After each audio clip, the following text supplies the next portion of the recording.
The regional football community turned its focus to Mogadishu yesterday as the newly elected president of CECAFA, Paulos Weldi Haimanot, arrived in the Somali capital for a high-stakes visit to the Somali Football Federation's General Congress.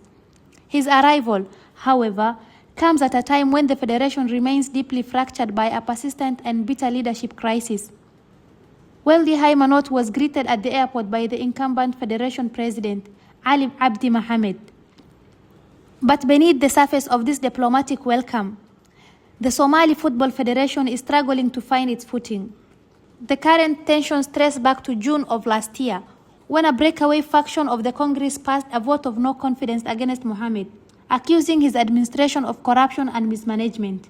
That group appointed Umar Mahmoud Noor, widely known as Mungab, as the acting president, creating a parallel administration that has left the sport's governing structure in a state of suspended animation. Critics within the rival faction have raised alarms over Mohamed's background as a police colonel, suggesting that his dual roles could undermine the independence of the sporting body.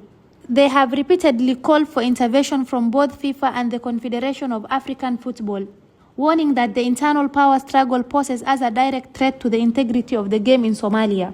This instability is particularly concerning given the momentum built just last year, when a historic peace match at Mogadishu Stadium, featuring African icons like Samuel Eto'o, symbolized a new chapter for Somali sports. That event, once hailed as a milestone for peace, is now increasingly overshadowed by the same governance disputes that have plagued the federation for years. With previous leadership transitions also marked by threats of FIFA sanctions, the stakes for this week's meeting could not be higher. All eyes are now on Weldi Haimanot to see if he can broker a path to stability or if the federation will slide further into a cycle of uncertainty.